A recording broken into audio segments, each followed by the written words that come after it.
BJP नहीं, रुकिए ना, नहीं आपने, क्योंकि दिलचस्प उसने आप एंगल आपने बड़ा इंटरेस्टिंग पकड़ा है। अरे बीजेपी के प्रवक्ता संगीत रागी टीवी पर आकर सारे नेता खुद स्ट्राइक रेट गिनाते हैं अपना, यानी जब अपने आप को खुद को एनालाइज करना होता है अपना परफॉर्मेंस, तब कहते हैं देखिए बीजेपी का स्ट्राइक रेट देखिए, स्ट्राइक रेट यूपी में स्ट्राइक रेट देखिए, यहां स्ट्राइक रेट देखिए। तो भाई स्ट्राइक रेट तो स्ट्राइक रेट ही होता है। सुनिए, मैंने कहा कि यदि जो संजय जी कह रहे हैं मैं उसी को दोहरा रहा हूं और थोड़ा सा एक दो ऐड चीजें करना चाहूंगा। देखिए स्ट्राइक रेट जो बीजेपी का अभी है नॉर्थ इंडिया के अंदर, वेस्ट के अंदर, यदि वो कंटिन्यू करती है और दक्षिण भारत में यदि वाकई भारतीय जनता पार्टी आंध्र प्रदेश में, तेलंगाना में, केरला में और तमिलनाडु में डीएमके जो पिछला परफॉर्मेंस है, तो मुझे नहीं लगता है कि दोहरा पाएगी।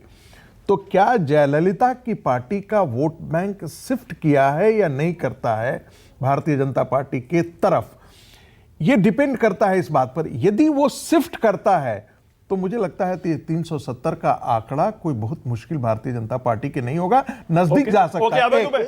एक मिनट प्लीज, मैं थोड़ा सा जोड़ देना चाहूंगा।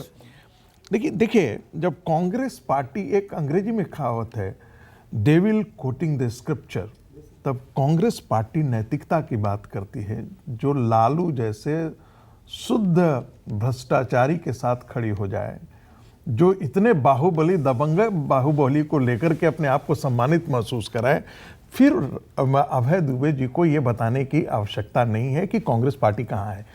कांग्रेस पार्टी का हाल देखिए क्या है। अभी तक कांग्रेस पार्टी 91 सीटें घोषित कर चुकी है। कांग्रेस पार्टी की हालत एक क्षेत्रीय दल से भी ज्यादा दुर्दशा की स्थिति में प्राप्त है। कैसे? मैं आपको बता रहा हूं, पिछली बार 53 सीटें जीती थी कांग्रेस पार्टी। उन 53 सीटों में 23 सीटें वैसी थी जो पंजाब और केरला से थी। आज के दिन में न पंजाब में उस स्टैटिस्टिक्स को प्राप्त कर सकती है, न केरला के स्टैटिस्टिक्स प्राप्त कर। कांग्रेस यदि 2 दर्जन से ज्यादा सीट इस पार्लियामेंट में जीत करके आ जाए तो मुझे लगता है हैरानी होगी। मैं आपको, मुझे लगा आप ये कहने वाले तो मैं राजनीति छोड़ दूंगा। नहीं, मैं तो राजनीति में हुई नहीं, मैं तो विश्लेषण जीवन छोड़ दूंगा, राजनीतिक विश्लेषण छोड़ दूंगा। नहीं, मैं ये कांग्रेस के लिए सोचने की बात है। अच्छा एक मिनट, अब एक लाइन मुझे जोड़ना है। 10 सेकंड आप लंबा कीजिए। राहुल गांधी, आपको 10 सेकंड राहुल गांधी का नेतृत्व जरा देखिए। 3 बैठकें हो चुकी हैं। राहुल गांधी एक भी बैठक में, सीईसी की बैठक में सीईसी नहीं है, एक भी बैठक में नहीं। अभी जवाब लूंगा विनोद जी जल्दी से।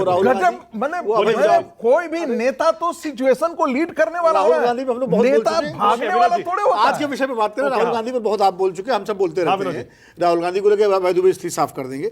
देखिए मैं ये कह रहा हूं, जो 370 और 400 का जो नैरेटिव है, आज देखिए भारतीय जनता पार्टी ने बहुत राजनीतिक चतुराई से बहस को दिशा ही बदल दी। आमतौर पर चुनावों में बहस क्या होती है कि बहुमत मिलेगा कि नहीं मिलेगा।